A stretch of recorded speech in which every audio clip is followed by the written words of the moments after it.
display of puppetry by the Chief Election Commissioner yesterday at the press conference. Gyanesh Kumar ji की बात को सुन के लगा कि उनका नाम दरअसल अज्ञानेश कुमार होना चाहिए। बीजेपी का एक नया प्रवक्ता और मिल गया। या तो वो मूर्ख हैं या जानबूझ के मूर्ख बन रहे हैं। भारतीय जनता पार्टी को डिफेंड कर रहा है। चुनाव आयोग ही आज चुनाव आयोग का शत्रु बन चुका है। ज्ञानेश गुप्ता जी से कहना चाहते हैं, पहले वो खुद एफिडेविट करें कि पोस्ट रिटायरमेंट वो कोई पोस्ट नहीं देखेंगे। एक ही राग है इनका, मैंने किसी पिक्चर में देखा था, अब्बा डब्बा चप्पा।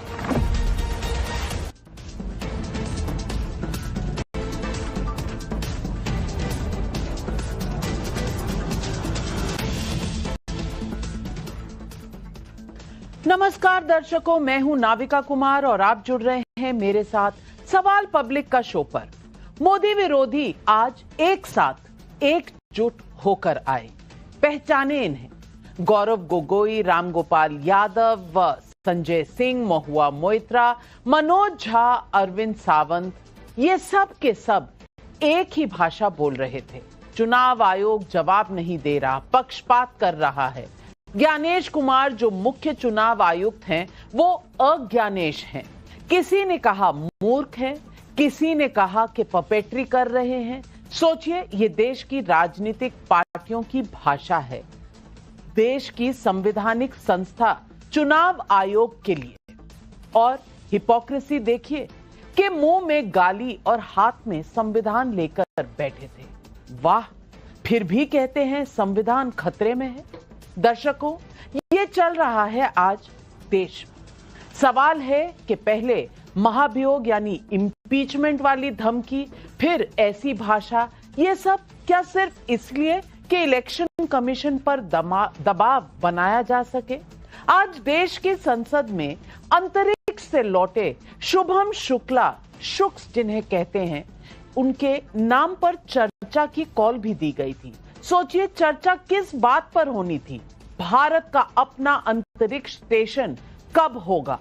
शुभम अंतरिक्ष से क्या क्या लेकर लौटे, क्या क्या सीख भारत के लिए लाए हैं? पक्ष विपक्ष सबको अपनी बात रखनी थी, लेकिन नए भारत में देश हित के ऐसे मुद्दे आज इन पर भी विपक्ष ने बहस नहीं होने दी। दूसरी तरफ राहुल गांधी तेजस्वी यादव के साथ गया, औरंगाबाद में वोटर अधिकार यात्रा निकाल रहे हैं। राहुल गांधी ने औरंगाबाद के मशहूर सूर्य मंदिर में दर्शन किया, फिर यात्रा पर निकले। लेकिन बीजेपी ने आंकड़े जारी किए और ये आरोप लगाया कि राहुल गांधी की ये यात्रा घुसपैठियों को बचाव की यात्रा है। चुनाव आयोग ने सीधी शर्त रखी है, वोट चोरी के आरोप पर राहुल गांधी या तो लिखित हलफनामा दे या फिर देश से माफी मांगे। अगर 7 दिन के अंदर हलफनामा नहीं दिया तो आरोप गलत और निराधार माने जाएंगे। लेकिन राहुल गांधी हलफनामा देने को राजी नहीं है। अखिलेश यादव आरोप लगा रहे हैं, हमने हलफनामा दिया है लेकिन चुनाव आयोग ने कोई एक्शन नहीं लिया। मतलब सबके टारगेट पर इन दिनों चुनाव आयोग है, जिसके खिलाफ किसी भी हद तक जाने की बात कही जा रही है। कानूनी जानकारों के मुताबिक संविधान के आर्टिकल 324(5) के अनुसार मुख्य चुनाव आयुक्त को उसके पद से केवल उसी तरह से हटाया जा सकता है जैसे सुप्रीम कोर्ट के जज को हटाया जा सकता है। मतलब 14 दिन पहले नोटिस देना होगा और फिलहाल संसद के मॉनसून सत्र में सिर्फ 3 दिन बाकी बचे हैं, तो महाभियोग लाना भी है तो इस सत्र में तो संभव नहीं दिखता। तो ऐसे में पब्लिक पूछ रही है सवाल, वोट चोरी पर आर पार मोदी विरोधी महाभियोग लाने को क्यों तैयार? यही है आज सवाल पब्लिक का।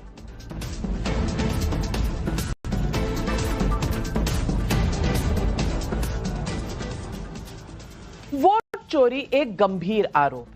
अगर ये सच है तो इसे हर हाल में रोका जाना चाहिए, लेकिन अगर ये केवल राजनीतिक हथियार है तो ये लोकतंत्र के प्रति अपराध है। चुनाव आयोग कह रहा है कि सबूत का हलफनामा दे। जिससे पूरा इंडिया ब्लॉक गुस्से में दिखाई पड़ रहा है। चुनाव आयोग पर कैसे मोदी विरोधी पार्टियों का गुस्सा फूटा है, ये आप खुद सुनिए। हलफनामा देना होगा या देश से माफी मांगनी होगी, तीसरा विकल्प नहीं है।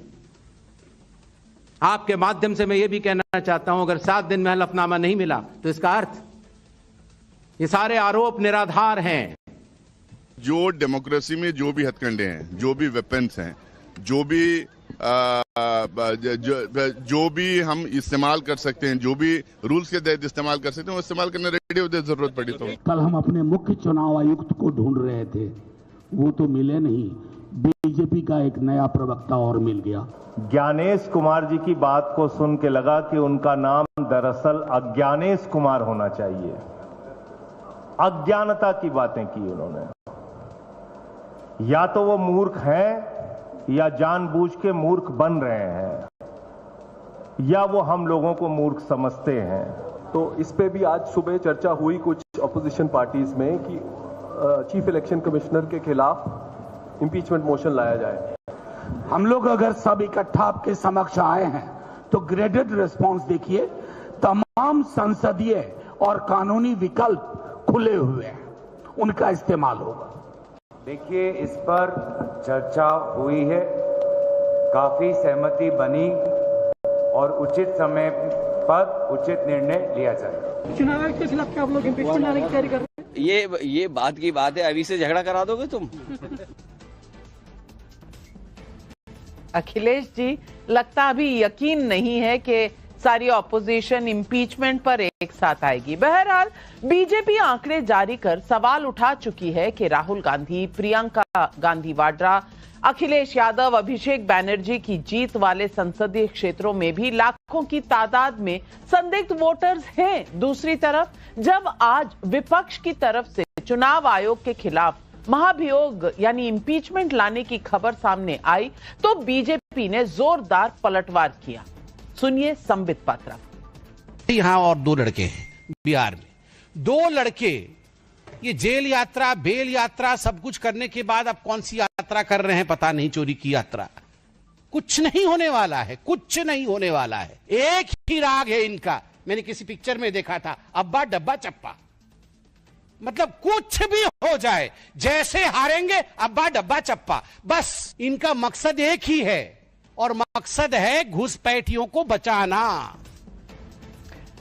राहुल गांधी जो आम लोगों के बीच यात्रा कर रहे हैं, वो दावा कर रहे हैं कि वोट चोरी की बात को घर घर तक पहुंचाकर ही दम लेंगे। राहुल गांधी का दावा है कि जनता उनके अभियान से जुड़ती चली जा रही है, लेकिन सच्चाई क्या है? जब राहुल गांधी औरंगाबाद पहुंचे तो उसके बाद वहां के कांग्रेस के अल्पसंख्यक नेता क्या कह रहे हैं, जरा आप खुद सुन लीजिए।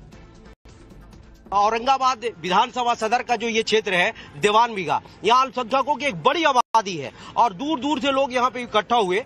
सुबह का टाइम था, फिर भी लोगों ने अपना काम धाम छोड़ के इकट्ठा हुए और वो चाह रहे थे कि राहुल गांधी जी रुक करके 2 शब्द भी रख दे, तेजस्वी जी रख दे।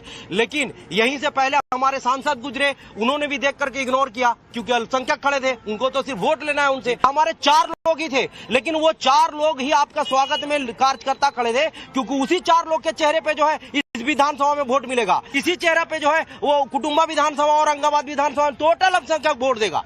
और आप उस चेहरे को जब देख करके नहीं रुके, कौन सी भीड़ खोज रहे थे आप? डायरेक्ट जो है से राहुल गांधी जी से इरफान साहब ने बोला कि सर 1 मिनट खाली बोल दीजिए, उन्होंने नो कह करके आगे बढ़ गए।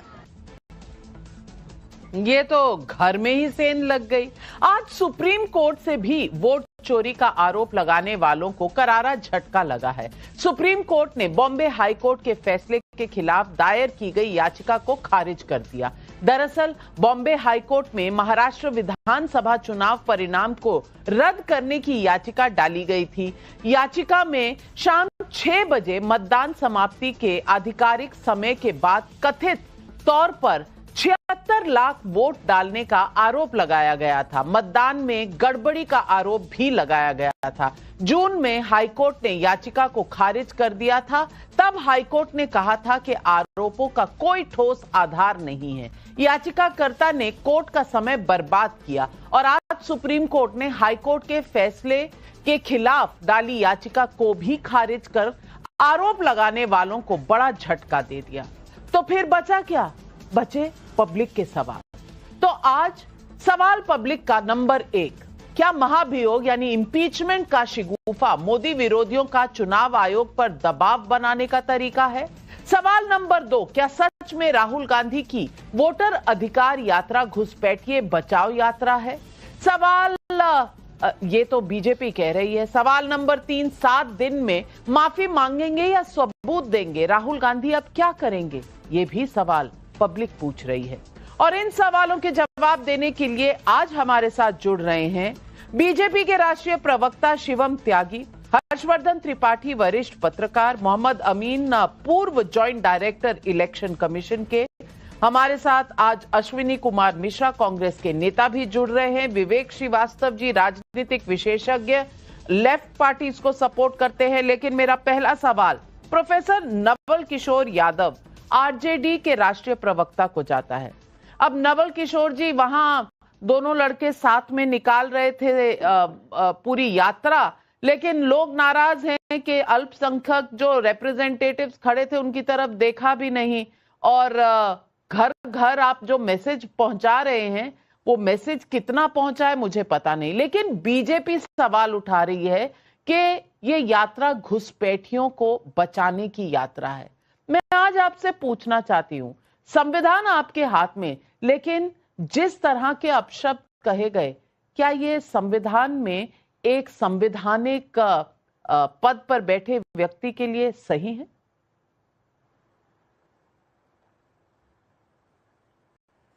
क्या बिहार के सबसे लोकप्रिय नेता आदरणीय तेजस्वी यादव को नेता प्रतिपक्ष बिहार सरकार में है और नेता प्रतिपक्ष देश में राहुल गांधी है, क्या भाजपा को यह शोभा देता है कि 2 लड़के कह के उनको पुकारें, उपहास उड़ाएं? जिन लड़कों ने उनके हालत खराब कर दिए हैं, बिहार से लेकर देश तक झूठ पकड़ रहे हैं सरकार के और आयोग से लगातार सवाल पूछ रहे हैं। झूठ और सच की बात तो आएगी बाद में, आप जवाब ही नहीं दे रहे थे अभी तक। हमने जो बात कही और जिसको लेकर सुप्रीम कोर्ट में गया, सुप्रीम कोर्ट ने उस पर मुहर लगाया और आप कह रहे थे कि मिसलीडिंग है। हमने जब आपसे मांगा कि 65 लाख वोटर जिसको आपने नाम काटे हैं, आप बताओ उसमें कितने घुसपैठिए हैं। आज भी भारतीय जनता पार्टी बता दे कि उसमें कितने घुसपैठिए हैं। घुसपैठिया के नाम पे तो एक जो भाजपा का प्रभारी है उसी का नाम आया, जो कि गुजरात में अहमदाबाद में वोट देकर फिर आकर पटना में वोटर बन जाता है। देखिए, सवाल ये नहीं, सवाल बेसिक है कि आप अगर एक खास तरह का पुनर्निरीक्षण कर रहे हैं, SIR कर रहे हैं, तो एक तो हमने जब टाइमलाइन का सवाल उठाया था वो भी सुप्रीम कोर्ट ने माना, आधार कार्ड का सवाल उठाया तो वो भी सुप्रीम कोर्ट ने माना। तो हम कहाँ गलत है नाविका जी, आप बताइए। तो हम तो जो सवाल पूछ रहे हैं वो देश हित में, व्यक्ति हित में, वोटर हित में पूछ रहे हैं। जब आप नहीं बात मानेंगे और ज्ञानेश कुमार गुप्ता जी सारे ज्ञान को गुप्त रूम में रखना चाहेंगे तो सवाल तो उठेगा। जो सवाल आप ज्ञानी से पूछ रहे हैं भाजपा जवाब दे रही है, जो सवाल हम भाजपा से पूछ रहे हैं वो भाषा ज्ञानेश कुमार जी बोल रहे हैं। तो कहीं ना कहीं हमको इस चीज को उठाना तो पड़ेगा ना, नहीं तो यह चुनाव आयोग जो कि लोकतंत्र को स्थापित करने की सबसे महत्वपूर्ण संस्था है, उस पर तो लोगों का भरोसा उठ जाएगा। अभी CSDS ने पिछले महीने सर्वे किया था, 50% लोगों ने यह माना कि चुनाव आयोग पर से जो विश्वास है कम हो रहा है। जब विपक्ष के सवालों को आप मिसलीडिंग कहेंगे और कहेंगे हलफनामा लाइए विपक्ष वाले, और वही जो गोलीमार ठाकुर बोलेंगे तो उनको कोई हलफनामा देने की जरूरत नहीं है। ये जो बात कह रहे थे चुनाव आयोग कि हमारे सामने न पक्ष है विपक्ष है, सब समकक्ष है, ऐसा तो उनके व्यवहार में दिखता नहीं है। ये जो राजनीतिक भाषा है, चुनाव आयोग कब से बोलना नवल किशोर जी, आपके सवालों का आदर करती है पूरी देश की जनता। सवाल होने चाहिए, सवाल हैं तो बिल्कुल जवाब आने चाहिए। लेकिन मैंने आपसे एक सवाल पूछा था कि क्या आप राजनीतिक भाषा, उन्होंने 2 लड़के बुलाया, आप उनको कुछ और बुलाएंगे, ये राजनीति में शायद चलता रहता है। मैंने आपसे सवाल पूछा था कि संवैधानिक पद पे बैठे किसी भी व्यक्ति को अगर मूर्ख कहा जाए, अज्ञानेश कहा जाए, कठपुतली कहा जाए, मूर्ख जैसे शब्द भी इस्तेमाल किए जाएं, ये क्या सही है? ये संविधान की तरफ इशारा करता है। और आपने कहा सवाल, मैं आपको दिखा सकती हूं, कई सवाल है जिनके जवाब दिए भी गए हैं। कुछ एक सवाल हैं जिनके जवाब आप सही कह रहे हैं कि नहीं भी आए हैं, लेकिन क्या गाली संवैधानिक पद पे बैठे व्यक्तियों के लिए सही है? इसका तो जवाब दे दीजिए। नहीं, बिल्कुल जवाब देंगे। हाँ, पूरे भारतीय मीडिया ने राहुल गांधी को पप्पू पप्पू कहते कहते आरएसएस और भाजपा के इशारे पे जो पूरा एक नैरेटिव चलाया, वो क्या सही था क्या? वो भी तो इस देश के संसद के सदस्य थे, मोदी जी से सीनियर सांसद रहे हुए हैं। ये बात जो आप हमने कभी पप्पू नहीं कहा। आप बैठकर यहाँ पब्लिक मंच पर ये शब्द कह रहे हैं, हमारे चैनल पर ये शब्द कभी इस्तेमाल नहीं हुआ है। आप मीडिया पर आरोप लगा रहे हैं। नहीं, फिर वही बात देखिए, आप हमारी बात क्यों नहीं सुनना चाहते हैं? मैं तो जो पूरे इस देश के मानस में उस बात को कह रहा हूं। आपने जो चारा घोटाला का आर्किटेक्ट था, मैंने पहले भी बोला था, बिहार में जो चारा घोटाला का आर्किटेक्ट था, उसको आज तक भाजपा ने और आरएसएस ने और मीडिया ने चारा चोर नहीं कहा। लेकिन एक नेता को गुमनाम और बदनाम करने के लिए पूरा नैरेटिव चलाएगा। ये तो भारतीय राजनीति का जो नया भारत का इतिहास है। मुझे पता नहीं, ये सारे शब्द आपके हैं, हमने नहीं इस्तेमाल किए। अगर कल को कोई डेफोमेशन करता है तो नवल किशोर यादव जी और आरजेडी पार्टी जवाब देंगी। चैनल का इन शब्दों से कोई लेना देना नहीं है। लेकिन शिवम त्यागी, ये आपके बीच की लड़ाई है राजनीतिक, जिसमें इलेक्शन कमीशन को घसीटा जा रहा है। सवाल पूछ रही है आज विपक्ष की सारी पार्टियां, कि सवाल पूछा जाता है इलेक्शन कमीशन से, जवाब आता है बीजेपी से। आपको कहीं ना कहीं तो इसका जवाब देना पड़ेगा। बिल्कुल देंगे नाविका जी, और मैं मानता हूं मैं भी सारे सवालों का जवाब दूंगा, लेकिन बस 10 second out of the topic जाकर एक चीज कहना चाहता हूं कि जिस तरीके से Shubhanshu Shukla international space station पर जाने वाले पहले भारतीय बने, ये देश के लिए गौरव का विषय था। आज शायद उस बात पर संसद में अगर चर्चा होती तो मैं मानता हूं कहीं ना कहीं विपक्ष को वहां पर होना चाहिए था और ये गौरव का विषय था, लेकिन उन्होंने ऐसा नहीं किया। मुझे ऐसा लगता है कि इस देश के साथ और इस देश में हर अच्छे काम पर होने वाले काम में ये लोग काला टीका हो गए हैं, कांग्रेस वाले या फिर विपक्ष वाले, या पनौती हो गए हैं। 370 हटे, गायब। राम मंदिर प्राण प्रतिष्ठा, गायब। देश में 3 तलाक हटे, गायब। देश में कुछ भी अच्छा काम हो, गायब। हर जगह। आज इस पर तो कम से कम चर्चा कर लेते। वो देश का बेटा था, लेकिन वही है ना, वो एक काला टीका बने रहना है। खैर, अब एक और चीज मैं कहना चाहता हूं। आदरणीय, अपने इस बीच में नहीं बोलेंगे, मैं आपके बीच में नहीं बोला, शुरुआत में नहीं बोलते हैं। दूसरा, मैं एक और चीज कहना चाहता हूं। आदरणीय प्रधानमंत्री जी, आदरणीय गृह मंत्री जी, जब भी अपनी टीम चुनते हैं, और शायद नविका जी आप भी जब अपनी टीम चुनते हैं, तो पहला प्रेफरेंस होता है कि जो स्मार्ट लोग हैं, जो अच्छे लोग हैं, जो ज्यादा शार्प है, उनको चुने। मुझे लगता है कि कांग्रेस में लीडर्स उनको ही चुना जा रहा है राहुल गांधी के चारों तरफ, जो इस बात को बताने में, राहुल गांधी को बेवकूफ बनाने में साबित करते हो। मैं एग्जांपल दे रहा हूं। नासिर हुसैन कह रहे हैं कि नहीं हम इंपीच कर देंगे, मनोज झा कह रहे हैं हम इंपीच कर देंगे, बाकी और लोग कह रहे हैं हम इंपीच कर देंगे। कैसे कर दोगे भाई? आपको 273 चाहिए इंपीच करने के लिए। 273 होते तो आपके राहुल गांधी प्रधानमंत्री ना बन जाते। राज्यसभा में 105 चाहिए आपको, कहां से कर दोगे इंपीच भाई? कैसे लगाओगे 324(5) सेक्शन के तहत? कैसे इंपीच करोगे? क्यों बेवकूफ बना रहे हो उस भोले बालक को? अब आगे कहना चाहता हूं भैया जी, मतलब जबरदस्ती भावनाओं में बह गए। इसके अलावा इन्होंने एक और चीज कही, 2 लड़के कहते हैं तो क्या करे भैया? वो 2 लड़के हैं, 2 लड़की कह दे उनको। लड़की तो नहीं कह सकते, लड़के ही कहना पड़ेगा। आप टी शर्ट पहनकर वो माहौल बनाकर जा रहे हो, आप युवा दिखना चाह रहे हो। मतलब जहां कुर्ता, जहां डिनर होता है, जहां टी शर्ट चलनी चाहिए, वहां तो कुर्ता है, लेकिन संसद में टी शर्ट है, सब जगह टी शर्ट है। तो आप लड़का बनना चाह रहे हो, तो हम लड़का कह रहे हैं, उसमें क्या बुराई है? अब लालू जी प्लीज बीच में नहीं, दोस्त बीच में नहीं। चारा चोर लालू जी को प्लीज बीच में नहीं, मैं बीच में नहीं बोला ना। चारा प्लीज बीच में, इस तरह की भाषा आप ये शब्द बोल रहे थे तो ठीक था, शिवम त्यागी बोल रहे तो बुरा लग रहा है। रुकिए ना प्लीज, बीच में नहीं बोलते। अब एक और चीज, चारा चोर लालू जी को मैंने कहा क्या भाई? कोर्ट ने कहा। अब कोर्ट की बात को भी दोहराने में गुनाह। अब एक और चीज, नाविका जी मेरा निवेदन है, प्लीज रोक दीजिए, मैं उनके बीच में बिल्कुल नहीं बोला। अब इनके 2-4 सवाल थे। किस कोर्ट ने कहा? मेरा रिक्वेस्ट है, मेरा रिक्वेस्ट। चारा चोर तो किसी ने नहीं कहा ना, चारा चोर शब्द कोर्ट का नहीं है, ये मैं क्लैरिफाई। एक चीज बताइए, अच्छा एक चीज बताइए, मेरा नाम शिवम त्यागी, मुझे सुप्रीम कोर्ट कह दे कि भैया तुमने चारा चुराया, तो मेरा नाम क्या हो जाएगा? चारा चोर ही होगा भाई। अब कमाल बात होगी, मतलब नाम में, मतलब चोरी करते हुए नहीं सोचा कि नाम चारा चोर हो जाएगा। अब दर्द हो रहा है कि क्यों कह रहे हो चारा चोर? ये सुप्रीम कोर्ट को जाके चैलेंज करो भैया, कहो कि नहीं है चारा चोर। प्लीज बीच में नहीं, मैं मुझे कुछ सवाल आपने जो उठाए थे सबका एक पॉइंट बाय पॉइंट जवाब देना। आपके बीच में कोई नहीं बोला था और मैंने लगभग 3-4 मिनट आपको दिए थे। प्लीज मेरा निवेदन है, मैं आपके बीच में नहीं बोला। बीच में टोकिए मत, आप सुन लीजिए, काउंटर का समय जरूर आएगा आपके पास। दूसरा, एक और चीज कही गई, एक माननीय सांसद ने कहा कि ज्ञानेश कुमार जी या तो मूर्ख हैं या मूर्ख बना रहे हैं या बन रहे हैं। अब गलती उनकी नहीं है भैया, मैं बिना किसी का नाम लिए कहना चाहता हूं, सुल्तानपुर के शुभम टॉकीज से अगर टिकट ब्लैकिए को उठाकर लाओगे तो अपर हाउस में यही भाषा पाओगे। ये कोई भाषा नहीं है बात करने की, बिल्कुल नहीं बोलनी चाहिए किसी को। अब एक और चीज कही मनोज झा ने, कहा कि क्या हमारे जो वो है क्या बोलते हैं चीफ इलेक्शन कमिश्नर है, वो इस बात का एफिडेविट दे सकते हैं कि उनको पोस्ट रिटायरमेंट कोई फायदा नहीं मिलेगा। दिखने में तो पढ़े लिखे लगते हैं, लेकिन ये सवाल कभी पहले नहीं थे, आज तो पैदा नहीं हुए मनोज जी, और आज राजनीति में नहीं आए हैं।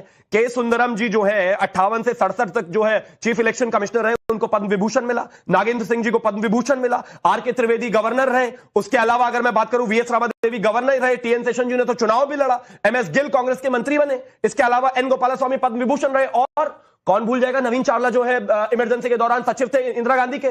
कौन भूल जाएगा आर के त्रिवेदी जी को सचिव थे वो। अब आगे आता हूं, एक खास बात नहीं, आपने बहुत से मुद्दे उठाए, लेकिन मेरे पास इस वक्त बड़ी खबर आ रही है और ब्रेकिंग न्यूज है। राहुल गांधी गया में बोल रहे थे आज की यात्रा में। राहुल गांधी ने कहा कि चुनाव आयोग को सीधी धमकी दे रहा हूं। ये चुनाव आयोग को धमकी देकर कहा है कि आपके खिलाफ एक्शन होगा। कुछ ही दिनों में हमारी सरकार यहां भी होगी, यानी बिहार में भी और सेंटर में भी।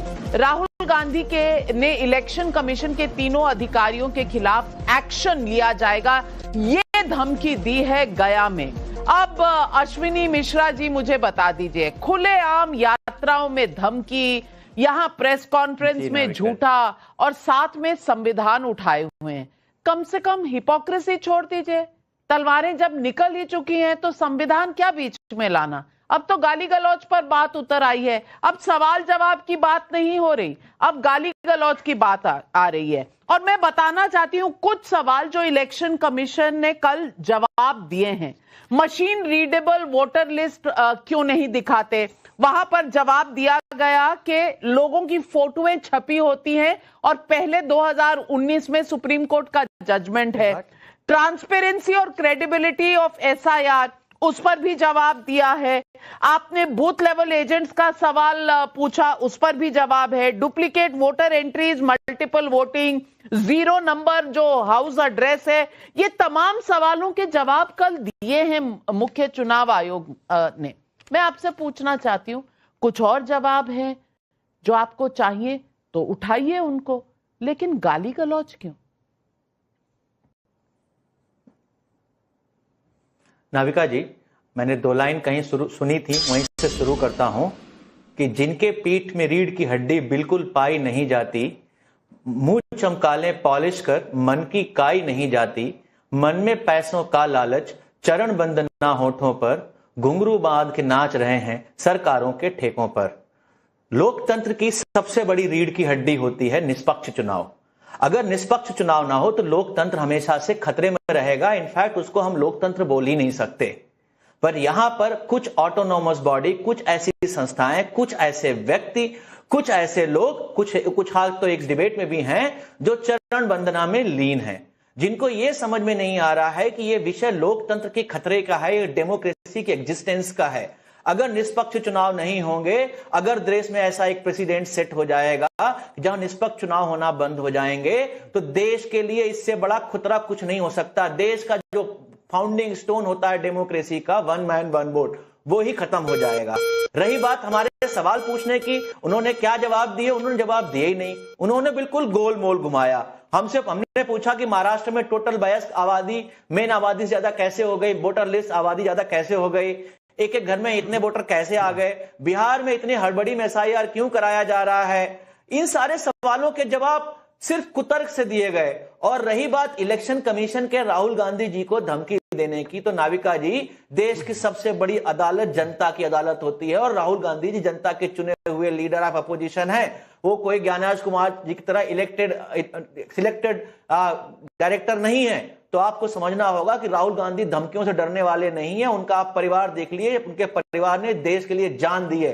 राहुल गांधी लोकतंत्र की मशाल लेकर के बिहार में चल रहे हैं और वो लोकतंत्र की मशाल को बुझने नहीं देंगे, चाहे उसके लिए हमें कुछ भी करना पड़े। और ये धमकी नहीं है नाविका जी, ये चेतावनी है। जैसे कृष्ण की चेतावनी थी ना कि हितवचन नहीं तूने माना, मैत्री का मूल न पहचाना, तो लो मैं भी अब जाता हूं, अंतिम संकल्प सुनाता हूं, याचना नहीं अब रण होगा।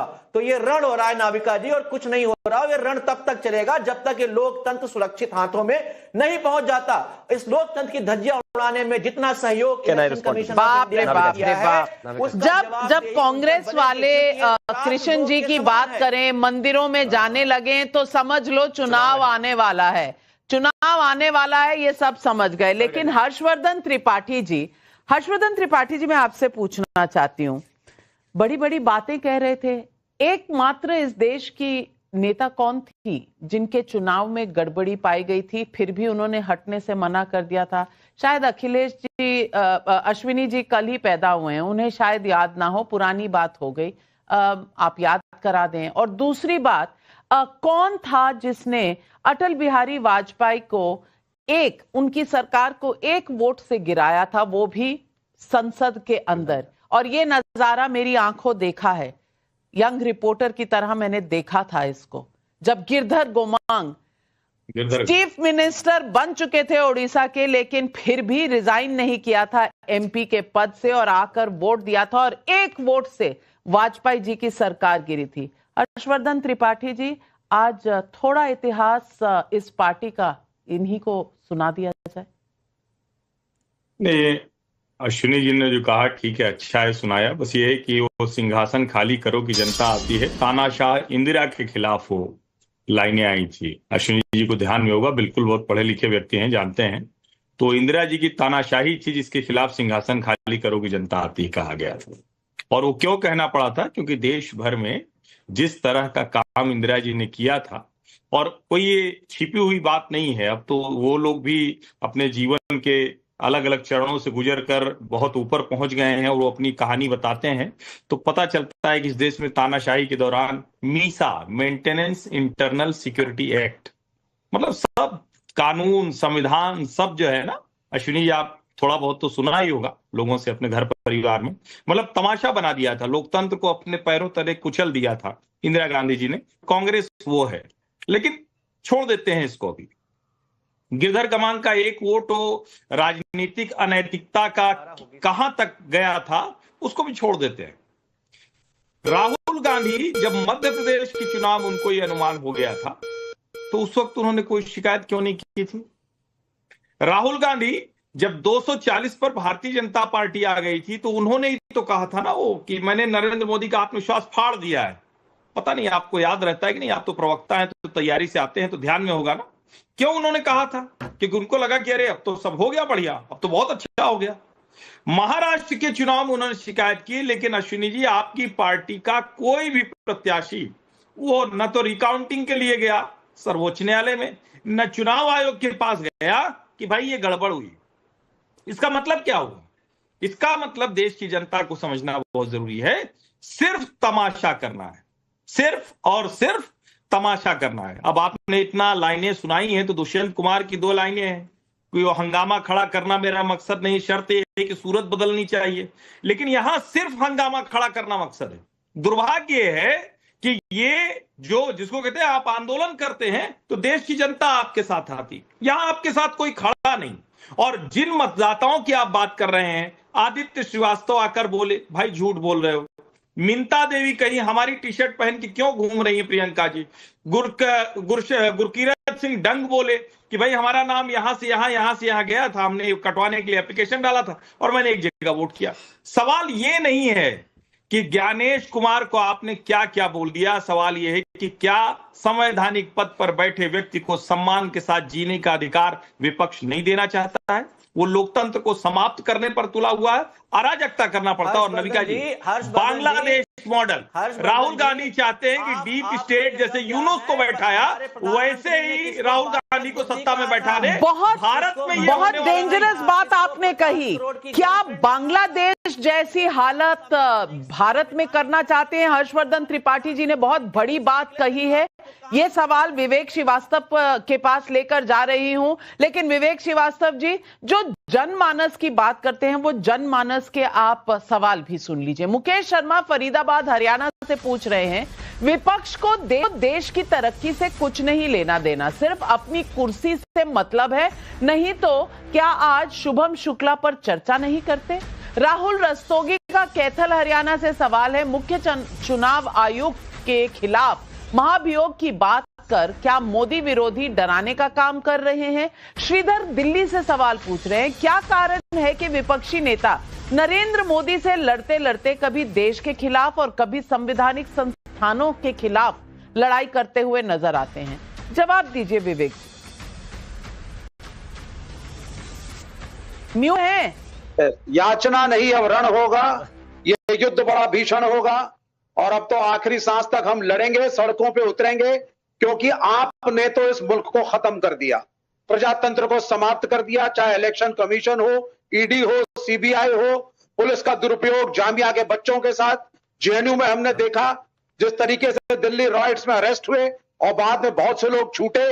ये सब यातनाएं जो हम देख रहे हैं ये हमें दिख रही हैं। आपने सारा का सारा कोर्स करिकुलम बदल दिया, इतिहास बदल दिया, नया भारत नया इतिहास, ट्रंप के चरणों में पहुंच गए आप, नरेंद्र सरेंडर हो गया। ये जो कुछ देश में हो रहा है देश समाप्ति की ओर है, और अगर इससे देश को बचाना है तो यहां हर्षवर्धन त्रिपाठी की तरह बैठ करके बटरिंग करने से सरकार की बात नहीं होगी। हम तो अपील करेंगे ऐसे अच्छे जर्नलिस्ट को भी कि सड़क पे उतरे और आवाज उठाएं। आपने मिसेस गांधी की इमरजेंसी के बारे में बोला, आज की इमरजेंसी के बारे में बोलिए आप। विवेकहीन, ज्ञानहीन, ये शब्दों का प्रयोग उचित है अनुचित है मैं नहीं जानता। सीसीटीवी कवरेज नहीं देंगे साहब, नहीं देना चाहते हैं सीसीटीवी कवरेज। आपने अनुराग ठाकुर के सामने तो नहीं कहा हलफनामा दो, एफिडेविट दो, तब हम डिसाइड करेंगे। आपने नहीं कहा। राहुल गांधी में आपको बुखार आ गया, आपकी प्रेस कॉन्फ्रेंस में आपकी तू-तू हो रही है पूरे देश के अंदर। आप सौरभ शुक्ला का एग्जाम्पल ला रहे हैं, जिन विषयों पर हम डिस्कशन चाहते थे आप नहीं कर रहे हैं। आप जबरदस्ती में एक देशभक्ति का एलिमेंट ला करके डाइवर्ट करना चाहते हैं। तो ये समझ लीजिए, तो यानी कि आपको देशभक्ति से एलर्जी है, आपको देशभक्ति से एलर्जी है, आपको लगता है कि भारत को आगे नहीं बढ़ना चाहिए। अगर आपकी यही मंशा है तो आगे से ये मुद्दे नहीं उठाया करेंगे। काश मेरे प्राइम मिनिस्टर देशभक्त होते, काश मेरे होम मिनिस्टर देशभक्त होते, काश इलेक्शन कमीशन देशभक्त होता और न्यूट्रल होता। हार की हार जीत की जीत। कांग्रेस के विपक्षी हैं, हम कांग्रेस के विपक्षी हैं। मैं बोलूं विवेक जी, विवेक जी, कांग्रेस को ग्रेसफुली हारना भी आता था। विवेक जी थैंक यू। सबसे पहले तो मैं ये ग्रेसफुल हार है। बॉम्बे हाई कोर्ट से आपकी याचिका चली गई, सुप्रीम कोर्ट से याचिका चली गई, आपने कहीं रिकाउंटिंग के लिए डाला नहीं। रोज कहते हैं कि महाराष्ट्र में धांधली हुई। मैं पूछना चाहती हूं, इसको आप ग्रेसफुल कहते हैं हार? नविका जी एक लाइन, मिसेस गांधी हारी, वापस सत्ता में आई, तीसरे मोर्चे की सरकारें आई, अटल बिहारी वाजपेयी की सरकार रही, वापस मनमोहन सिंह फिर आए, लेकिन प्रजातंत्र कायम रहा। ये पहला प्रधानमंत्री है जो अपनी कुर्सी को ना छोड़ने के माफ कीजिएगा, इलेक्शन कमीशन एक संवैधानिक बॉडी है, ये इनको कब याद आया? पहले तो ये बता दीजिए शिवम त्यागी। टीएन सेशन से पहले तो जानते ही नहीं थे देश में, इनको पता ही नहीं है। मुझसे तो ज्यादा उम्र लगती है अविवेक जी की। विवेक कितना है मुझे नहीं पता। टीएन सेशन से पहले इस देश में कैसे चुनाव होता था इलेक्शन कमिश्नर का, कौन नहीं जानता? उनके लिए क्या क्या प्रोफिट्स दिए, उनको क्या क्या उनका जो पोस्ट रिटायरमेंट उनको जगह मिली वो पता ही नहीं आपको। और एक और चीज कहना चाहता हूं, रुकिए जरा प्लीज। सबसे पहले तो ये जो आप ये रिपीट मोड पर आपकी जगह कोई टेप रिकॉर्डर आकर रख दे तो वही बोलेगा बिल्कुल, क्योंकि कुछ नया नहीं है। जेएनयू से लेकर जामिया से लेकर सब कुछ उसमें बता दिया। और अब एक और चीज, इन्होंने कहा वीडियो रिकॉर्डिंग, किसने कहा नहीं देता? आप पढ़ते पढ़ाते तो है नहीं, ज्ञानेश जी को सुन लेते तो थोड़ा ज्ञान भी आ जाता। सुनिए प्लीज जरा। अगर 45 दिन के अंदर कोई भी 45 दिन के अंदर किसी भी चुनाव में आपको रिगिंग लगती है, परेशानी लगती है, आप एप्लीकेशन फाइल कर दीजिए, वो वीडियो रिकॉर्डिंग हमेशा वहां पर रहेगा, प्रोवाइडेड 45 दिन तक अगर आप कंप्लेंट नहीं करते हैं तो परेशानी है। एक और चीज कही गई, एक और चीज कही गई, कांग्रेस वाले कहते वो गांधी खानदान ने जान दी है। इस देश ने क्या दिया गांधी खानदान को? इस देश ने उनको 60 सालों तक सत्ता दी, एक ही खानदान ने। जान तो भगत सिंह जी ने भी दी, राजगुरु जी ने भी दी, सुखदेव जी ने भी दी। वो तो नहीं कहते हमने भी जान दिया कर इस देश के लिए। तो इस देश ने आपको इतने लंबे समय तक सत्ता दी, अब विपक्ष में पड़े हैं तो लड़ना सीखिए। हर चीज को डिस्क्रेडिट करने से कुछ नहीं होगा। प्लीज बीच में नहीं। और अब आप शेर वेर बड़ा सुना रहे थे तो मैं भी सुना देता हूं कि तू इधर उधर की न बात करिए, बता के काफिला क्यों लुटा, और मुझे रह जनों से गिला नहीं, तेरी रहबरी का सवाल है। प्रॉब्लम कनेक्शन का है। राहुल गांधी इस देश के एक सीरियल ऑफेंडर नेता है जिनका काम है झूठ बोलना, जिनका काम है माफी मांगना, जिनका काम है हर जगह कुछ भी शूट डिस्कूट करना, चाहे वो मोदी के नाम को लेकर हो, चाहे वो इसके अलावा चौकीदार चोर हो, चाहे कोई भी हो, प्लीज वो हर जगह झूठी तो बोलते हैं। और एक अंडरटेकिंग में परेशानी क्या है भाई, इतनी दिक्कत है लिख कर दे दीजिए। मैं अभी कहने लग जाऊं कि मुझे नविका जी ने अभी, क्योंकि पास में वही है तो इसलिए उनका नाम बोल रहा हूं कि उन्होंने मुझे गाली दी।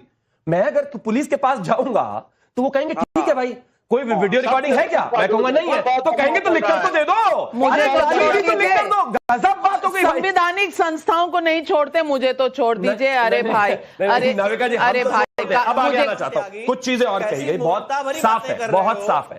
इस देश में सबसे पहले उन्होंने, प्लीज बीच में नहीं बोलते ना, ज्ञानेश कुमार जी ने 2 एपिक नंबर के वोटर्स पर भी बोला, 1 एपिक नंबर से मल्टीपल वोटर्स पर भी बोला, वोट कैंसिलेशन पर भी बोला, हर एक चीज का एजेंडा क्लियर कट जवाब दिया है। लेकिन अरे सुनी नहीं आपने प्रेस कॉन्फ्रेंस, भाई सुन लेते तो बता देते।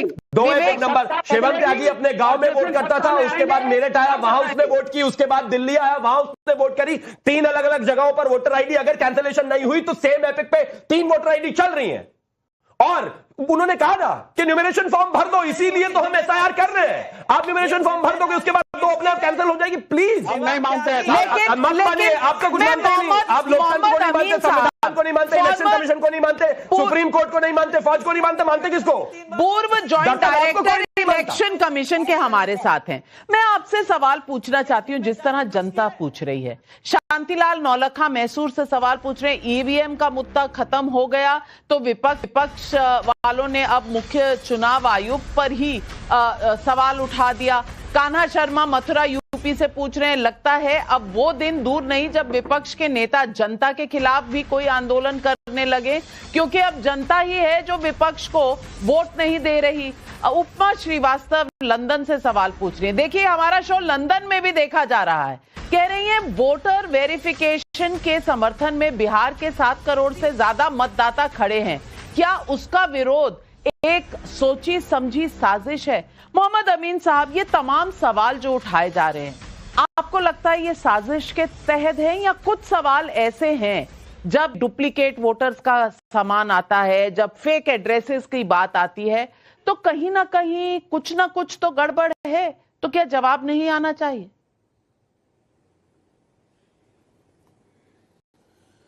नाविका जी, आपकी बात बिल्कुल सही है। मैं तो एक शेर से बात करना चाहूंगा कि मैंने माना चांद क्या चांद से ज्यादा हसीन है आप, और हम न चाहें, यानी जनता कहती है अगर हम न चाहें तो कुछ नहीं है आप। अगर आपको जनता ही नहीं चाहती, जनता ही वोट नहीं देती, तो उसमें इलेक्शन कमीशन को क्यों बदनाम करना? इलेक्शन कमीशन को बदनाम करना, इससे पहले ईवीएम को बदनाम करना, फिर वीवीपैट लगा दीजिए, हर तरीके से तो एक लास्ट बचा जिसको कहा गया कि यही राहुल गांधी ने ही एसआईआर के लिए बाध्य किया है इलेक्शन कमीशन को कि ये हमेशा इलेक्शन कमीशन सीखता है पिछले इलेक्शन से आगे क्या करना है। उन्होंने ये कहा महाराष्ट्र के लिए, दिल्ली के लिए, हरियाणा के लिए कि यहाँ पे बीजेपी के लाखों वोट जो है इलेक्शन कमीशन के बीएलओ ने डाल दिए हैं वोटर लिस्ट में, और बहुत से उनके जो अपोजिशन के लीडर थे या कांग्रेस के जो वोट थे वो सारे डिलीट कर दिए गए हैं सिर्फ इसलिए कि वो बीजेपी जीत जाए। आप बताइए कि ये लोग सब जब जाते हैं तो जब इलेक्शन कमीशन कोई भी पिटीशन होता है तो कोर्ट जाते हैं। अब ये लोग हाई कोर्ट भी गए, उसके बाद आप देखिए आज आप बता रही हैं कि सुप्रीम कोर्ट का भी डिसीजन आ गया। तो अब ये क्या चाहते क्या हैं इलेक्शन कमिशन से? इलेक्शन कमीशन एक ऐसी ये चाहते हैं आजादी, इलेक्शन कमीशन से आजादी चाहते हैं। अब यही चाहते हैं इनकी। क्यों नवल किशोर जी आप मुस्कुरा क्यों रहे हैं? इलेक्शन कमीशन से आजादी चाहते हैं ताकि जो हो आपके हिसाब से हो और वापस से वही बूथ चोरी जो है शुरू हो जाए। क्या चाहते क्या है? जैसे चारा चोरी हो गया था। नहीं, हम लोग चाहते हैं कि जो संवैधानिक पद पे बने हैं या जिनको मौका मिला है वो अहंकारी नहीं बने, वो तानाशाही नहीं बने, वो राजनीतिक दल जो कि चुनाव में इक्वल स्टेक होल्डर है चुनाव आयोग के साथ, उसके साथ ये ख्याल पहले नहीं आया कभी। नवीन चावला के समय नहीं आया, मनोहर सिंह गिल के समय नहीं आया। ये सवाल सिर्फ आज क्यों आ रहा है? अपने समय में क्यों नहीं आया? आप भी भारतीय जनता पार्टी का अनुकरण कर रही है। नहीं, मैं सवाल पूछ रही हूँ। तो भारतीय जनता पार्टी अगर मैं कोई सवाल पूछूं तो मैं भारतीय जनता पार्टी हो गई। इसी तरह आप जब सवाल पूछते हैं तो इलेक्शन कमीशन नाराज हो जाता है, आप मेरे सवाल से नाराज हो जाते हैं। नाविका जी, मैं तो जवाब दे रहा हूँ। नाविका जी, मैं तो जवाब दे रहा हूँ, सुनिएगा तब तो। अगर भारतीय जनता पार्टी पूरी तरह से इस देश को गुमराह करे तो आप कहिएगा कि जवाहरलाल नेहरू से जवाब पूछें, इंदिरा गांधी से जवाब लें। जो अभी सरकार क्यों, वो इस देश के प्रधानमंत्री है तो और किससे जवाब लूं? तानाशाही कर रहे हैं तो हम इंदिरा गांधी के समय में जाएं। हाँ बिल्कुल। चलिए मोहम्मद अमीन साहब, क्या इलेक्शन कमीशन जो है तानाशाही कर रहा है? जवाब दे दीजिए नवल जी को। बिल्कुल कर रहा है। तानाशाही नहीं कर रहा है इलेक्शन कमीशन जनता के साथ है और अपनी पार्टियों के साथ जो रजिस्टर्ड है पार्टियां, उनका ख्याल करता है। और अगर उसके लिए इस तरह की बातें की जाएंगी तो इलेक्शन कमीशन फिर बता देगा कि संवैधानिक उसकी कितनी पावर्स हैं और कितने नियम कायदे कानून हैं। अगर ये नहीं देंगे जवाब राइटिंग में या नहीं करेंगे इस बात को राहुल गांधी, तो मैं समझता हूं कि इलेक्शन कमीशन की पावर्स हैं कि उस संवैधानिक नियमों के अंतर्गत उनको सुओ मोटो लेके नोटिस जारी करेगा और उस नोटिस में अगर हमारे अधिकारी पाए जाते हैं जांच में गलत तो उनके खिलाफ एक्शन होगा, चाहे जितना बड़ा अधिकारी हो। लेकिन एक बात का भी ध्यान रखा जाए, नाविका जी, मैं बस एक ही चीज कहना चाहता हूँ, मैं बस एक ही चीज कहना चाहता हूँ। डीप स्टेट का रबर स्टैंप नेता इस देश की सारी एजेंसीज को, सारे संवैधानिक संस्थाओं को डिस्क्रेडिट करने में लगा हुआ है। उनको ये दिखाई नहीं देता वो तेलंगाना जीते, उनको ये दिखाई नहीं देता वो हिमाचल जीते, उनको ये दिखाई नहीं देता एक बार वो मध्य प्रदेश जीते, उनको ये दिखाई नहीं देता 11 साल दिल्ली में रहे, उनको ये दिखाई नहीं देता वो कर्नाटका जीते, उनको ये दिखाई नहीं देता वो तमिलनाडु जीते, उनको ये दिखाई नहीं देता कि वो 100 सीटें भी लेकर आए। लेकिन उनको ये दिखाई देता है कि किसी भी तरह से इस देश में जो भी क्रेडिबल संस्थान है उनको डिस्क्रेडिट करिए, सड़कों पर अराजकता फैलाइए। और उनकी रैलियों में इतनी भीड़ नहीं है, उससे ज्यादा जेसीबी देखने आ जाता है लोग हिंदुस्तान में। लेकिन वो कमी ठीक नहीं करना चाहते। रैलियों में उनकी पार्टी के अल्पसंख्यक दल के जो नेता हैं वो क्या कह रहे हैं मैंने आपको सुनवाया। लेकिन आखिरी एक सवाल है वो भी सुना देती हूँ। एलबी सिंह पटना से पूछ रहे हैं, बार बार परीक्षा में फेल होने वाले विद्यार्थी परीक्षा पर ही सवाल उठा देते हैं, क्या वही काम राहुल गांधी नहीं कर रहे? लेकिन एक पोल भी हमने किया, एक सर्वे किया, हलफनामा मांगने महाभियोग की धमकी, वोट चोरी पर मोदी विरोधियों की हताशा दिखाती है। हमारा सैंपल साइज है 30,000। हाँ कहने वाले 81% लोग, नहीं कहने वाले 15%, कह नहीं सकते 4%। 81% लोग मानते हैं कि भैया इस सवाल में, इस धमकी में दम नहीं है। क्या आज फिर लोकतंत्र का मजाक उड़ाया जा रहा है? इस देश में क्या जनता का ही मजाक उड़ाया जा रहा है? बार बार ये सवाल उठाकर कि कुछ तो गड़बड़ है, वोट की चोरी हुई है। ये सवाल आज पब्लिक समझ रही है, क्योंकि पब्लिक है, सब जानती। तमाम पैनलिस्ट को धन्यवाद करती हूं, लेती हूं आपसे इजाजत। नमस्कार। जाइएगा मत, पाठशाला बस लगने वाली है।